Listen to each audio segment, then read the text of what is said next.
Heartbroken at 24, I discovered the guy I thought was the one was only looking for a casual fling.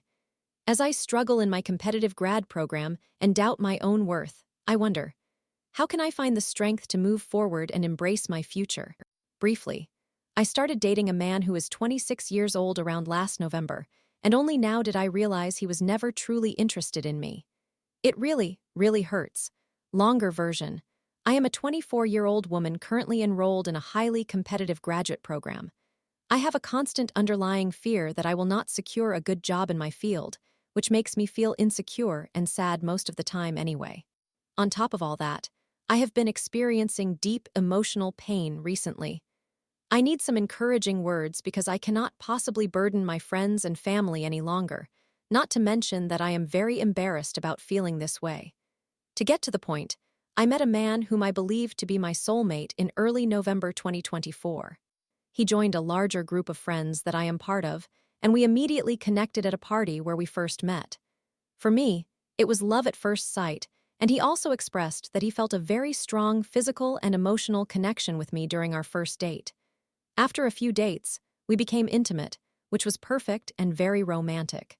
We are so similar on many levels that even others noticed early on. We share the same interests, we enjoy the same parties, books, television shows, and music. He is pursuing a somewhat similar career. We have the exact same sense of humor, mindset, and worldview. We even resemble each other a little, which we found amusing. I had no doubt that he liked me in return until our relationship became more serious. We went out to a nightclub together on our 5th or 6th date. Some alcohol was consumed, and as we became tipsy, more serious conversations arose. He told me that he really liked me and wanted a relationship. However, he preferred an open or non-monogamous one. He mentioned that shortly before meeting me, he started sleeping with certain people he knew beforehand, and that he was enjoying that lifestyle at the moment. He also stated that he had a 5-year, serious relationship that ended only about a year before he met me, and he was not ready for a committed relationship yet. I told him I understood all that, but I had already gone through that phase, and I was definitely seeking something serious. We then agreed it was best to end things between us before someone got hurt. He said he respected my decision not to continue seeing him, but he was truly sad because he considered me a one-of-a-kind woman and had genuinely fallen for me. I did not see him for a couple of weeks after that, but then he reached out via text regarding a party we were both invited to. We began talking again, and not surprisingly, we ended up being intimate. At that point, I broke down emotionally and told him that if his feelings for me were simply not that serious, if that was the reason we could not be together, he should tell me so I could move on for good. He responded by saying that he genuinely was not ready for a committed relationship, and that he cared for me as much as he was capable of loving anyone during that phase. He simply wanted to pursue casual encounters and be by himself since he had been in a long monogamous relationship before. I reiterated that if that was the case, I did not want any contact with him and that we should not remain friends either. He acknowledged my feelings, and we completely distanced ourselves from each other. For a couple of months, we did not communicate at all. However, there was a mutual friend's birthday party the previous week, and we both attended. In the meantime, I sincerely tried to move on and believed I had made some progress. But the party arrived, and he was there looking very attractive and handsome, and as soon as our eyes met, I knew it was over. I was the one who initiated things, and of course, we kissed. He walked me home, and thankfully nothing else occurred, but we again confessed our feelings for one another, and I opened up about my struggle to move on, among other things. I was once again my most vulnerable self, and could not stop myself from tearing up in front of him. He kissed me and said he felt very sorry and had never intended to hurt me. However, I could tell he was not and is not in love with me, at least not in the same way I am with him. He mentioned that he slept with other people during the time we were apart, and while he still thinks about me, it was clear that he is not desperate to make our relationship work. He also mentioned that he was not completely over his ex, which is partly why his heart is not open to anything serious. The most painful part is that he described how he felt with his ex when they first got together and how infatuated he was with her. Now I understand that he did not feel that way about me, even though I did for him, and I was probably just a more intense hookup or fling for him. Getting to know him was a life-changing event for me, and realizing that it was not the same for him is excruciating. I know that what I am feeling is temporary, and I have enough experience to know that it will pass as time goes by. I have had all kinds of relationships and situations since I was 15 or 16, so I am not concerned about that. I guess I just feel very lost, unmotivated, and in pain.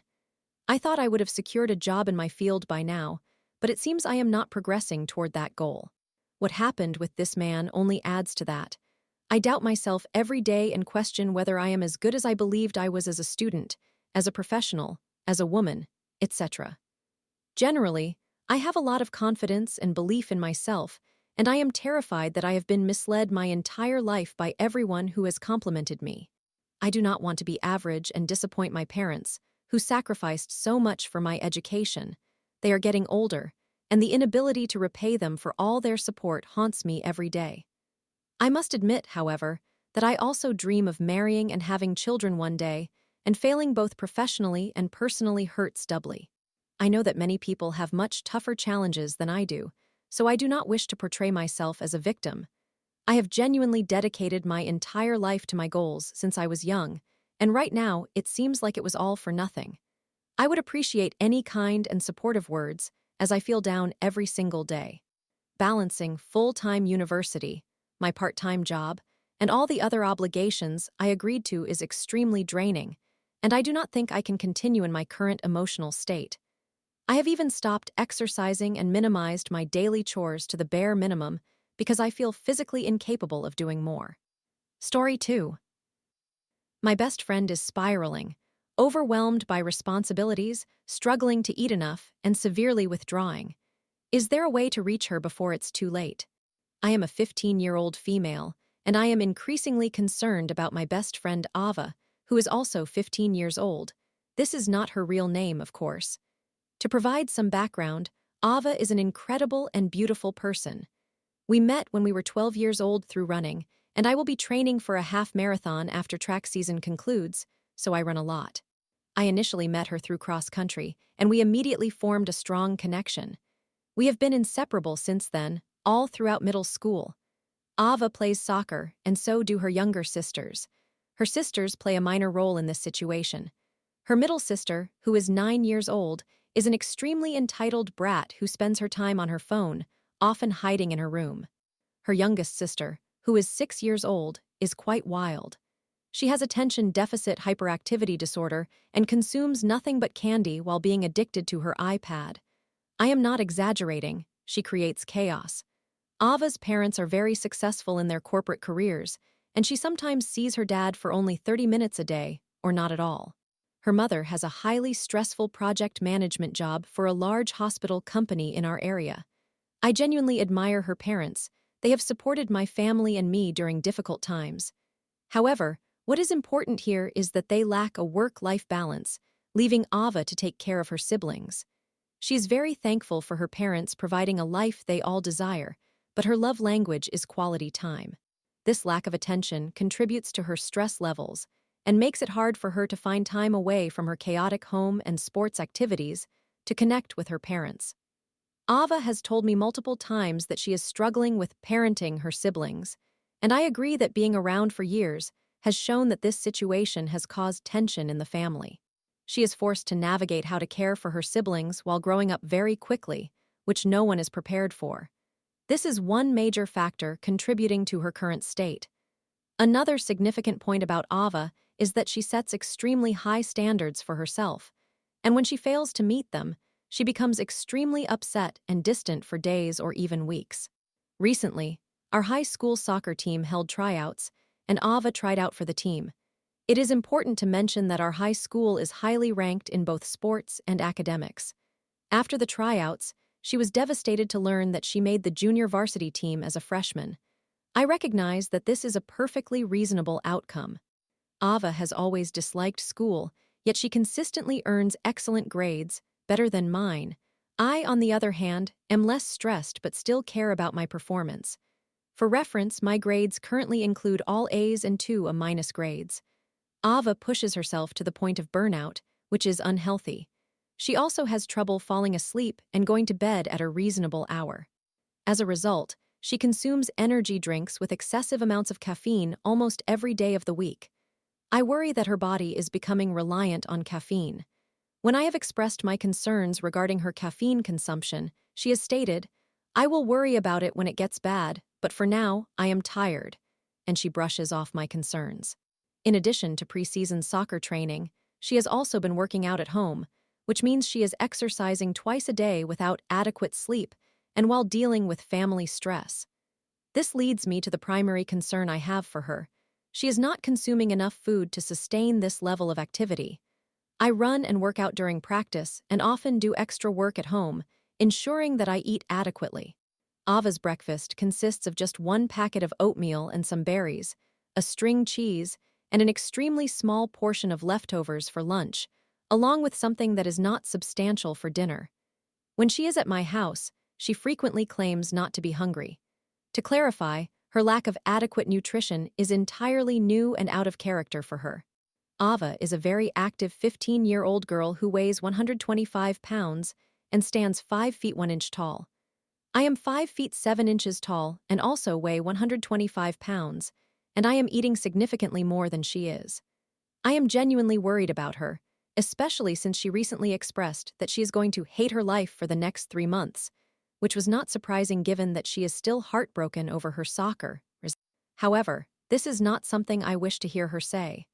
This new year of high school has placed a considerable amount of stress on her from the beginning, but I initially dismissed it as a rough transition from middle school and new teachers. Now, her behavior has worsened, and she is withdrawing from me, mutual friends, and family. I can see that she is exhibiting signs of depression. The last time we spent time together, she was quiet, unengaged, and not herself. For reference, she is usually quiet, but not around me. I confided in one of our close mutual friends who plays soccer and tennis with Ava and is in our friend group, and she has noticed all the same things I have. I am just trying to figure out if I am overreacting. Perhaps this is just a phase, and I should not be overly concerned, but as the end of the school year approaches, I fear her behavior has only worsened. Every time I confront her about her overworking herself, not eating enough, or any other issue, she becomes extremely defensive and withdraws even more. I genuinely want to do what is best for her without creating distance between us. Ava and I share a strong friendship on my end, but she has become increasingly detached for an extended period, and I am beginning to worry. All I feel I can do now is support her and listen as much as possible. I love my best friend from the bottom of my heart, and no words can truly capture how much I care for her. I just want to know what steps I should take. I am very close with her mother, but Ava has confided in me that she does not like to share her feelings for various reasons that are not essential to this situation. She has also mentioned comments her mother has made about her weight, which I find absurd because she is not overweight at all. She just has muscle from years of playing soccer. My mother, who is also very close with Ava, has mentioned that she is noticing Ava losing a significant amount of weight as well. Please assist me by providing any advice you can offer. I would greatly appreciate it. Story 3. Struggling with finances and stress, my supportive partner and I face challenges from his low-paying job and car troubles to his unsanitary living conditions. With mental health concerns rising and doubts creeping in, should I stick it out or walk away for my own well-being? I feel like my request for advice from Reddit is likely already my answer, but sometimes it is helpful to gain more external perspectives. I have been in a relationship with this man, and I do love him. He holds me in high esteem, frequently telling me how loving, generous, kind, and all the other positive qualities I possess. I am not trying to flatter myself, but it feels reassuring to know how I positively impact others. For him, he is loyal, honest, funny, and sweet. He is the first person I have been with who has made me feel confident that he is committed for the long term and is unwavering when we discuss our future, including starting a family, moving out, and eventually owning a home. That sense of stability is important. Now, here come the challenges. We entered this relationship knowing that he was not in an ideal position to be in one. This is true for both of us. We understood what we were getting into, but I suppose we allowed the enjoyable feelings to cloud our judgment regarding future consequences. He lost a job, but has now secured another, which unfortunately does not pay well. It is frustrating because I know he is trying. Regrettably, the job market is quite poor at this time. Even I consider myself fortunate to have found a position, while my peers are struggling to secure employment, so I recognize that his situation is not unique. This means he is living paycheck to paycheck, resulting in dates, celebrations, gifts, and so on not being feasible. It has been stressful and, at times, more upsetting for me than for him because my needs are a bit greater than his. There is no right or wrong concerning our differing needs. It is simply the reality of who we are as individuals. Additionally, his vehicle has begun to fail him. If we do not laugh about it, we might just cry, as it seems like nothing else could go wrong. It is not his fault. Things happen. However, this situation means he is unable to drive to me or take us places. I am the only one with a car at the moment. While I do not mind driving, it limits our opportunities to see each other since I have to use my gas with little money, and he cannot afford to purchase gas, though he tries when he can. Another issue is that he carries so much guilt regarding this that he hesitates to make plans for us, even free or low-cost ideas, because he does not want to place the responsibility of driving on me. I understand his feelings, but I have explained that this is our reality, and all I want is the effort behind the idea. If I have to drive, so be it. He will find a way to make it up to me later. I can see that this situation is hurting his pride. I told him that there is no reward in rejecting his partner because he feels emasculated, in the sense that not planning things will not lead to our mutual satisfaction just because he feels guilty about using my car. He said that resonated with him, and he agreed. Now we will have to see if he understands this through his actions. This conversation happened only about a week ago. Regarding his home life, his upbringing has always been like this. I do not want to judge from my elevated position, as it is easy to do so when I am in a much better situation. I live at home with no rent to pay, my groceries covered, and a very generous father. I have never truly encountered poverty, or my parents made us feel as though we were well off, so we did not realize if we were struggling. Essentially, he resides in low-income apartments, and his living situation currently has an infestation. I took some risks being there, but we came to an agreement that I can no longer do so. He understands and is not upset with me about it. The landlord will not address the issue, and he does not want to dispute it due to fears of eviction or retaliation. Due to his lack of funds, he cannot yet afford to hire professionals. He does want to when he is able. We have also agreed that he cannot bring anything to my house except for essentials and out of caution. I have dealt with an infestation before and know what to be cautious about. This is another stressor for us because it means even fewer opportunities to see each other until 1. His car is repaired, 2. He has more money, and 3. We can hire exterminators. It makes me very sad that he finds himself in this situation, which has persisted for so long. He lives with his mother, who is not helpful in this regard, so it is essentially him handling everything by himself. I dislike pointing out the problems to him because he is well aware that he is in a difficult situation, and there is not much we can do except wait and work to improve it. These challenges have really stressed us both out. We both feel that I carry most of the stress because he seems so exhausted from it all that it is as if he does not have the energy to feel stressed himself. I have begun to feel depressed again. He plans to seek mental health services soon, as I have been actively working on mine for years. We have considered breaking up a few times due to all of this, not out of anger towards one another, but rather in an effort to find a solution. I feel guilty at times because I worry I am being unfair to someone who has been dealt difficult cards.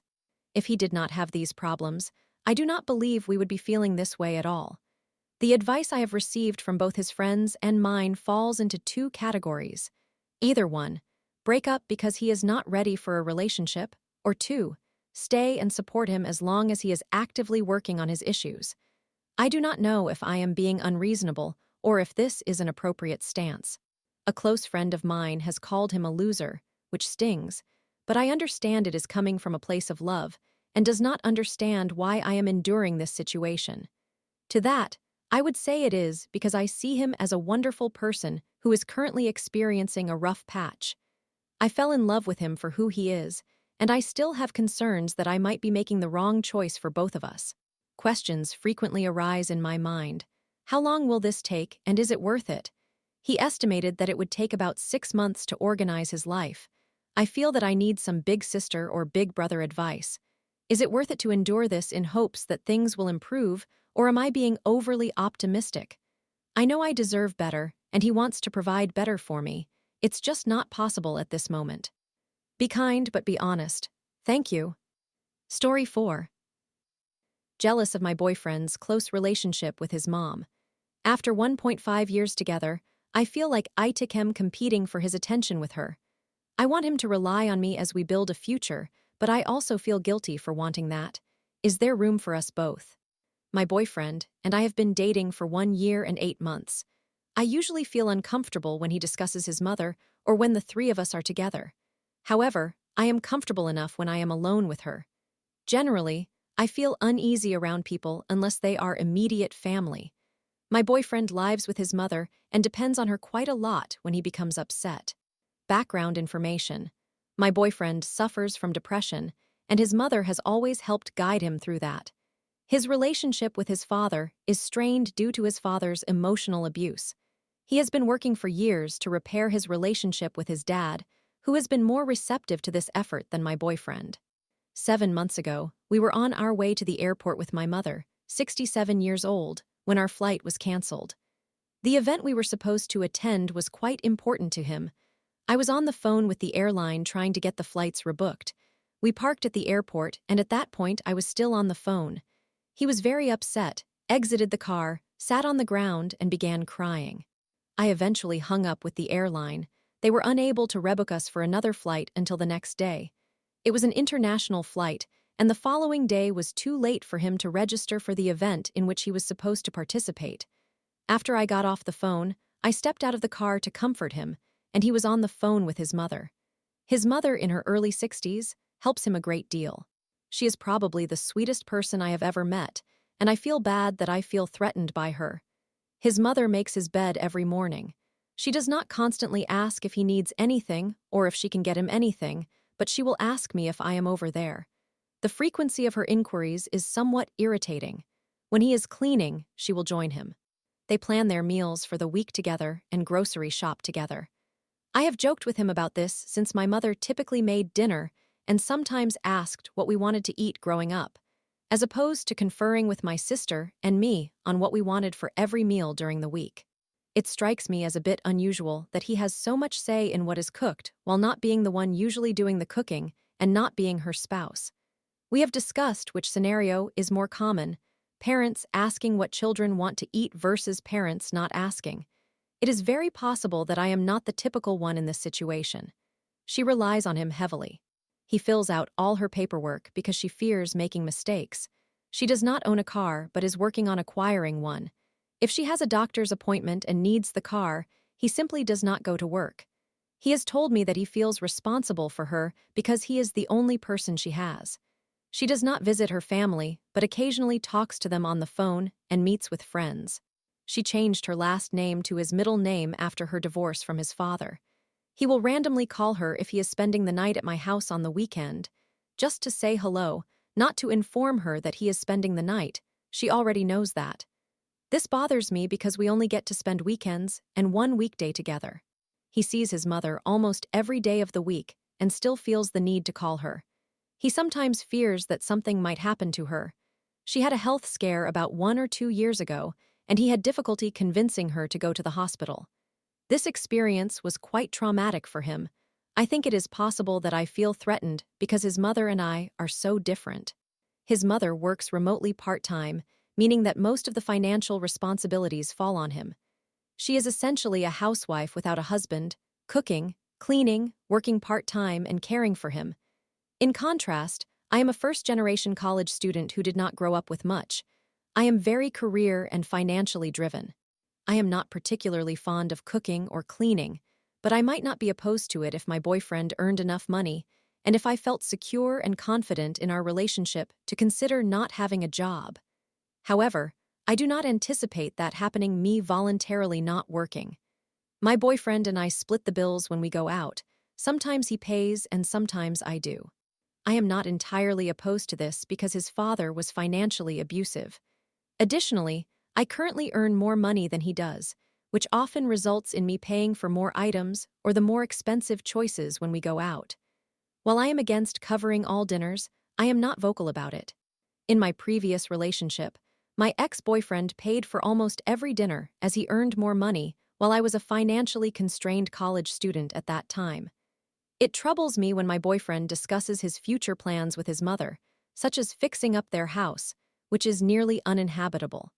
A new mortgage needs to be acquired for the repairs, and his mother does not earn enough income to obtain it on her own. Some of the topics he mentions include reapplying both of them for medical insurance and building a pool in the backyard. We have just recently begun discussing our future plans together. Nothing too serious, yet similarly what we want in a house, how I think armchairs are unattractive and should remain in the basement with his cat. Although he does not currently have a cat, he really wants one, while I am not particularly fond of cats. We also talk about the future trips we are planning. We have already purchased tickets for our significant summer trip that is 5 months away. I am his first girlfriend, and he is the most understanding person I have ever met. He regularly attends therapy and is likely the most emotionally intelligent individual I have encountered. On the other hand, I have never been to therapy and sometimes display the emotional intelligence of a teenager. I am uncertain of what I should do. He and his mother are not actually doing anything wrong. They are simply maintaining their relationship as they have for the last 15 years. I feel guilty for wanting him to rely on me more and for him to want to build a life with me instead of his mother. In summary, I feel that my boyfriend and his mother are overly dependent on each other. At times, it seems as though there is not enough space for me in his life. I want him to desire building a life with me rather than with his mother. I feel guilty for having these feelings. This is my first post on Reddit, and I am uncertain about what to expect. Any advice is appreciated. Story 5. After 7 months of long-distance dating, I couldn't handle my boyfriend's ongoing friendship with his ex. When I confronted him about my discomfort, he admitted he lied about meeting her. I finally decided to end things. Was that the right move? I, 24 female, have been seeing this guy, 26 male, for the past 7 months or so. We are in a long-distance relationship, having met overseas, and we only recently agreed to be exclusive. Long-distance relationships are challenging as they are, but I am beginning to notice some significant points of disagreement, and he is unwilling to compromise on them. A major concern for me is his continued contact with his ex-girlfriend. They dated from the ages of 19 to 24 and have only been broken up for 2 years. They purchased a van together, traveled across Europe for 18 months, and even held joint credit cards. He initiated the breakup, stating that he was no longer in love with her, but he still loves and cares deeply for her. They occasionally talk. It is not very frequent, but they both make a mutual effort to catch up from time to time, wishing each other happy birthdays, Merry Christmas, and so on. They still share the van, so they need to meet to discuss repairs, maintenance, and scheduled use of the vehicle. My relationship with my exes is very different. I have had multiple relationships in my early 20s, while he has only had that one. Furthermore, I am not actively in contact with most of my exes. He claims they have not hooked up since their breakup, but he has admitted to having turned her down several times after she asked to get back together, or at least to have a sexual relationship. He states that he still cares about her since she was a significant part of his formative years, and he enjoys visiting her family as well. They have no plans to sell or buy out the van, and as far as he has informed me, he intends to continue co-owning it with her. He asserts that he lacks the funds to buy her out, and although she has offered to purchase his half, he does not want to relinquish it. This situation makes me very uncomfortable because I am uncertain whether I can cope with the thought of having to meet her. Additionally, he brings her up, by name, frequently.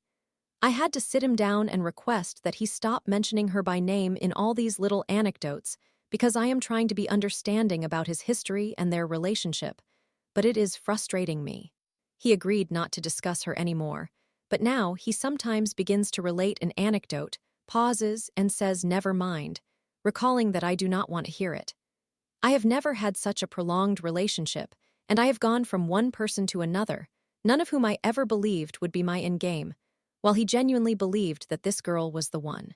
Therefore, I am trying very hard to be understanding, But is it reasonable for me to say that this situation is something I cannot handle? Is it unreasonable to consider breaking up with someone because you do not want to deal with the complications, and knowing that he is not ready to remove her from his life, possibly ever?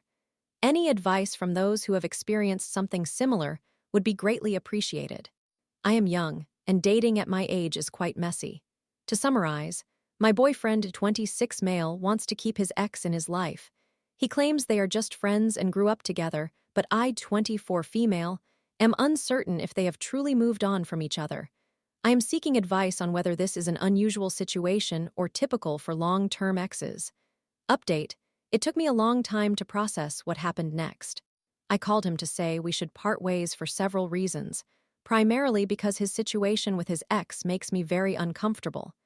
He insisted that I was exaggerating and that it was not a big deal, labeling me as emotionally immature and unfeeling. In the midst of this, he disclosed that he had actually lied when I asked him the previous week if he had seen his ex-girlfriend. He had told me that he retrieved his van from storage and was excitedly reminiscing about the many memories. He lived in that van with her for 18 months and claimed he ran into an old friend. I asked him outright if the old friend was his ex-girlfriend and if he had seen her that day. He told me no.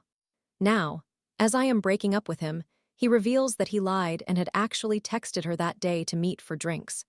Instead of drinks, she suggested that he and his parents come to her family home for a joint family dinner and to open a bottle of wine she has saved for him for 3 years.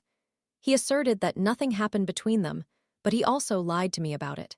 I made it clear that this was unacceptable to me and that I am not asking him to change his relationship with her. I am simply choosing to remove myself from the equation. He essentially said it was good because he would not hurt his ex-girlfriend's feelings by ceasing to see her just to make me feel more secure and comfortable. So, I am done with that. We ended our relationship, and I told him to seriously consider if he is genuinely over her before he does this to another girl. Thank you for all the support I received in validating my concerns and for reassuring me that I am not crazy, just a repeated victim of gaslighting.